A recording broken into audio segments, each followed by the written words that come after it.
Class 5 English Lesson 3 Collective Nouns. What is a collective noun? Collective noun क्या होते हैं, किसे कहते हैं कलेक्टिव नाउन? नाउन जो होता है वो हम जानते हैं कि नेमिंग वर्ड को कहते हैं, नाम वाले शब्दों को। तो कलेक्टिव नाउन समूहवाचक संज्ञा को कहते हैं, अर्थात ऐसी संज्ञा या ऐसे नाम जो समूह के रूप में लिए जाते हैं उन्हें समूहवाचक संज्ञा या कलेक्टिव नाउन्स कहते हैं। कलेक्टिव नाउन मीन्स समूहवाचक संज्ञा, जैसे कि ग्रुप, कॉलोनी, स्कूल, बंच यानी गुच्छा, चाबियों का गुच्छा, क्राउड, भीड़, ये शब्द हम बोलते हैं, ये सब समूहवाचक संज्ञा या कलेक्टिव नाउन है। और भी आगे वर्ड है जैसे हर्ड, झुंड, बंडल, गट्ठर, आर्मी, सेना। Let us do some exercise. Number 1. The dash of players is trying hard to win the game. अब प्लेयर्स जो होते हैं उनको समूह में अगर वो हों तो हम क्या बोलते हैं उनको? Team. The team of players is trying hard to win the game. तो यहाँ जो टीम वर्ड है वो कलेक्टिव नाउन है। नंबर 2. A dash of children went for a picnic last Sunday. Group, बच्चों का क्या होता है? Group. Here the word group is also called a collective noun.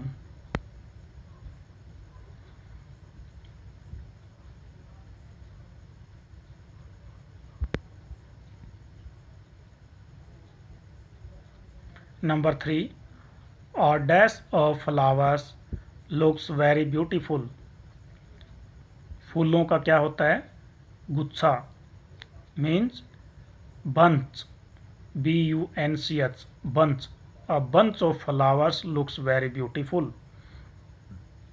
फूलों का यह गुच्छा बहुत सुंदर है।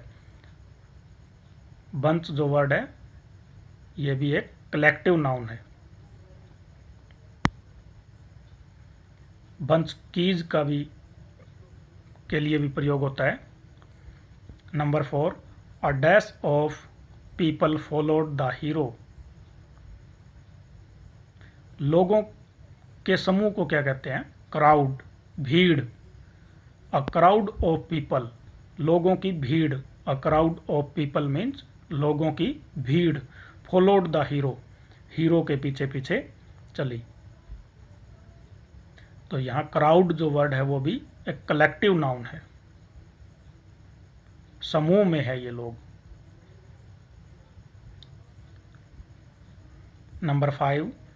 N dash of soldiers marched on the Rajpath on the Republic Day. Soldiers, सैनिक जो होते हैं उनकी क्या होती है? आर्मी, सेना। आर्मी मीन्स सेना। जब हम सेना बोलते हैं तो उसमें एक सिपाही नहीं होता है, ग्रुप में सैनिक होते हैं कई, तो उनको आर्मी बोलते हैं।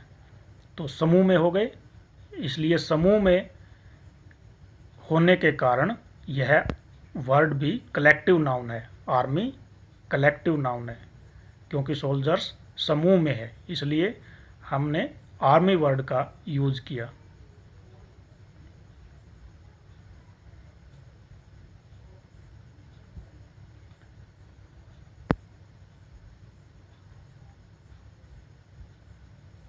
Next 6. A dash of buffaloes was seen in the pond. Buffaloes, भैंस जब इकट्ठी होती है तो उनका क्या होता है? झुंड। इंग्लिश में बोलते हैं हर्ड। तो ये जो वर्ड है हर्ड, HERD, हर्ड मीन्स झुंड। और यह कई तरह के जानवरों के लिए हम यूज करते हैं हर्ड का, HERD, heard. A herd of cows, गायों का झुंड। A herd of aux, Number 7. A dash of bees has made a hive in the tree.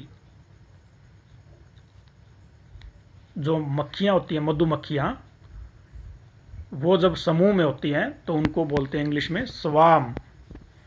मधुमक्खियों का झुंड, उसको स्वार्म बोलेंगे, हर्ड नहीं बोलेंगे। जो जानवर होते हैं, एनिमल्स, उनके झुंड को हर्ड बोलेंगे, लेकिन मधुमक्खियों के झुंड को swarm, SWARM।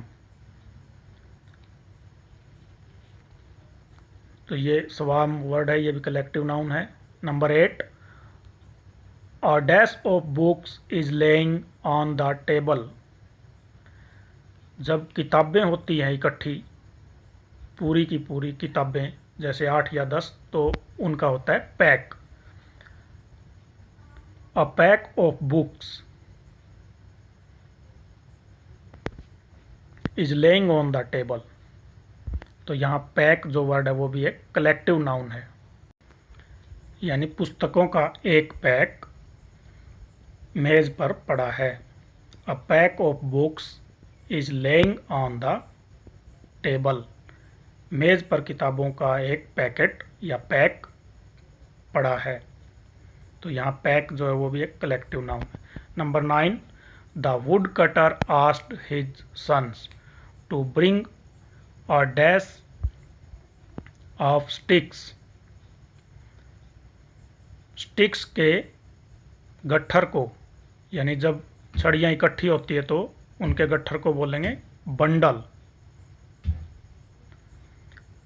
The wood cutter asked his sons to bring a bundle of sticks.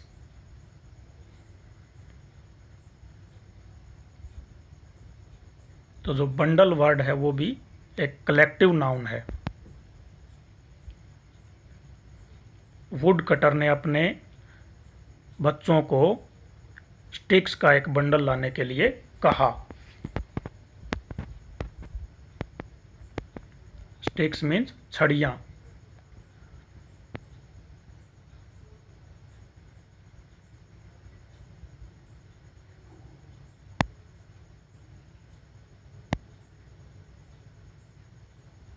Number 10, a dash of ants is the place where ants live. Ants means चींटियाँ। तो चींटियाँ जब समूह में होती हैं तो चींटियों के उस समूह को हम कहेंगे कॉलोनी।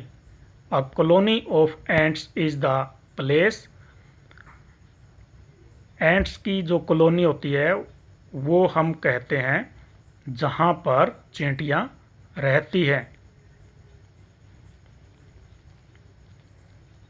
कई सारी चींटियाँ जब समूह में जहाँ रहती हैं तो उनको बोलते हैं कॉलोनी ऑफ एंट्स। चींटियाँ जब किसी बिल में निवास कर रही होती है तो उसमें से पानी अगर गिर जाता है तो वो निकलती हैं काफ़ी सारी, तो उनको बोलेंगे कॉलोनी ऑफ एंट्स। अब आपके लिए कुछ रिवीजन, खुद सोचिए और फिल करने की ट्राई कीजिए कि इसमें क्या आएगा। अ डैश ऑफ बीज has made a hive in the tree. इस सेंटेंस में भी खुद ट्राई कीजिए। अ dash of books is laying on the table, आपको बताया गया था। A pack of books.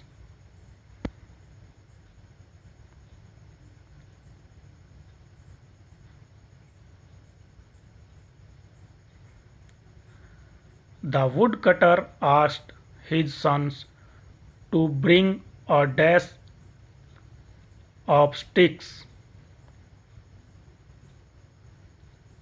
Try कीजिए। Fill in the blanks. A bundle of sticks, ये हमने किया था। अ बंडल ऑफ स्टिक्स, यहाँ आएगा bundle.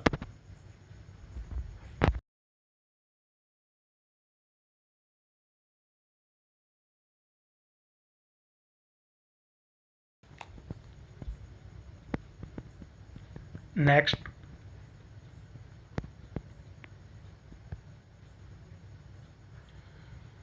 A dash of wild geese lived on a tree.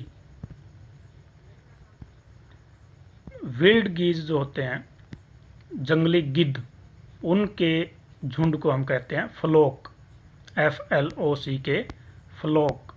A flock of wild geese, जंगली गिद्धों का झुंड, लिव्ड ऑन अ ट्री, एक पेड़ पर रहता है।